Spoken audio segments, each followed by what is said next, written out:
Greetings and salutations, gun lovers and gun enthusiasts, hobbyist gunsmiths, and just people that tinker and play.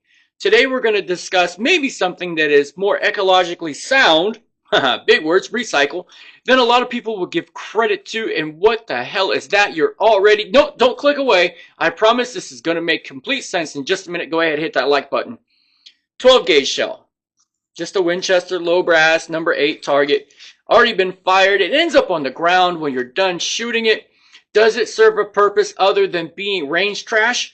Does it serve a purpose on the firearms bench? Spoiler alert, yes it does, and I'm going to show you one quick use for that piece of range trash. Now, 223, 556 brass. Doesn't matter which one it is.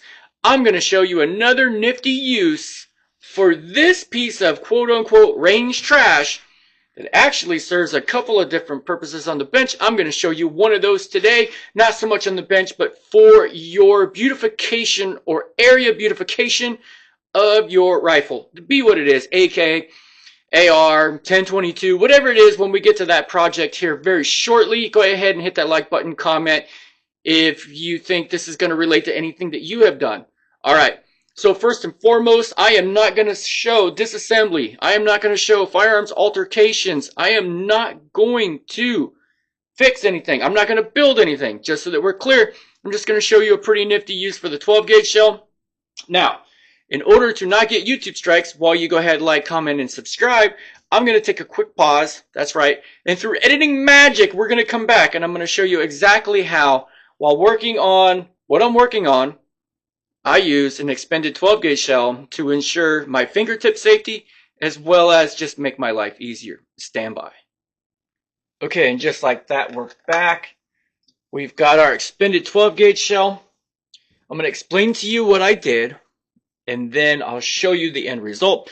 So with my glass hook, I reached in and I fished the hammer spring up, looped both sides behind the hammer on this Yugo M70. Now I've got my expended 12 gauge shell. It will fit perfectly over both the hammer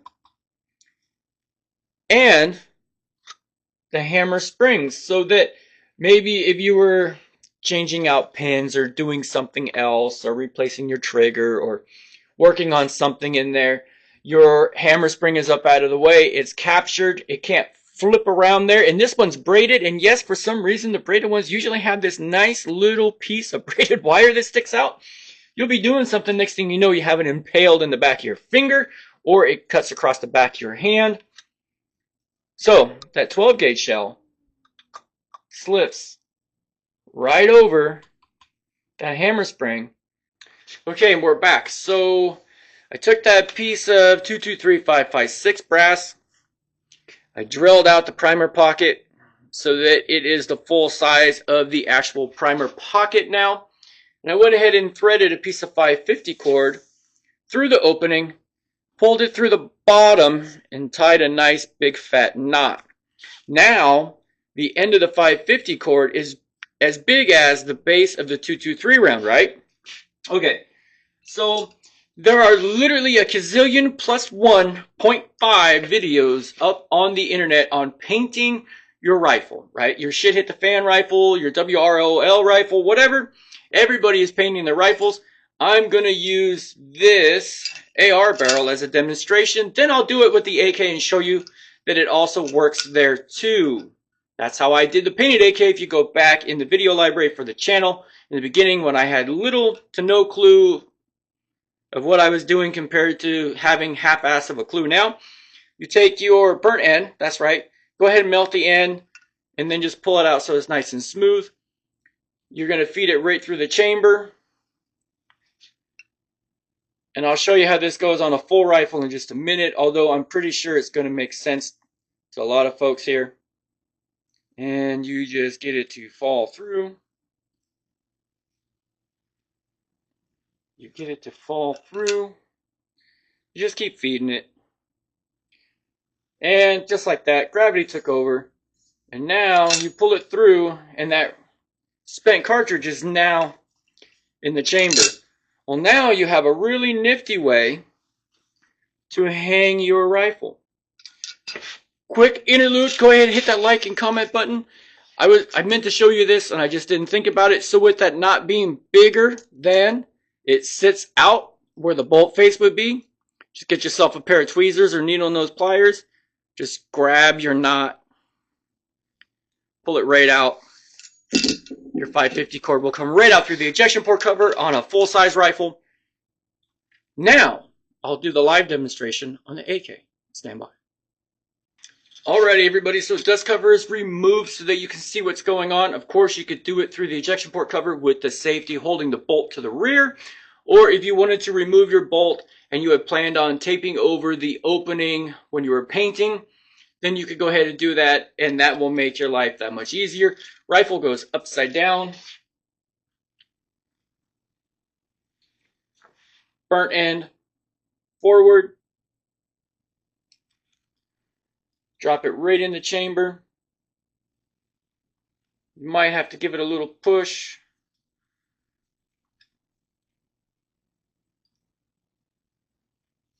There we go. Sometimes if you get a little bend in it, you'll have to straighten it out. And then you're literally just feeding it through. It'll come right out the end. Go ahead and pull your 550 cord.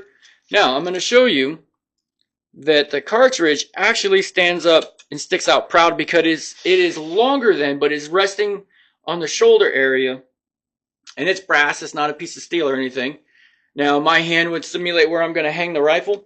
Now I can hang the AK or the AR or whatever it is that you're doing. You might have to adjust what spent cartridge you use. Now, this chamber is bigger. Gravity will sometimes just take over. Your spent cartridge comes right back out after she's dry and pull it through. So today was just a few minutes to show you a couple very rudimentary but great. The painting tip to putting the spent cartridge in the chamber with the 550 cord saves so much time, energy, and hassle because the rifle's hanging up and you can get 360. You can also, another little trick, is take a foamy earplug and split it. And as this comes out through your barrel, if you took your muzzle brake off, pack your foamy around it, stuff it down in with your tweezers, and now you won't be painting inside your barrel. So that was real quick in a nutshell. Everybody go ahead, like, comment, and subscribe. If you found any of this useful, just tell me in the comments if either one of these two tips or tricks you think will help you later. The spent 12 gauge shell for capturing up that hammer spring on the AK. Or the spent cartridge on the 550 cord to give you a way to suspend your rifle when you paint it. And that, everybody, is just Art with A Bird Freedom Support here in Lake Havasu City, Arizona. Sharing a little bit of knowledge and some things that I actually use on the bench that are very cost effective. Well, dang near free. So with that, everybody, like, comment, follow, subscribe, do what you want to do. Just get out there, keep your rifles up, do what you want to do. Hopefully, I think this will be the most popular tip or trick. You know what? Let's go in the comments. Do you think the 12 gauge trip will help you more than the trick with the 550 cord and the spent brass for your painting? Which one applies to you more? Just put 223 or 12 gauge in the comments. Throw a like on it. Everybody stay safe until next time. I'll bring you a little bit more of this backwoods, Alabama, I don't know, trailer park, whatever you want to call it. Just rudimentary reutilization of your range trash. Out.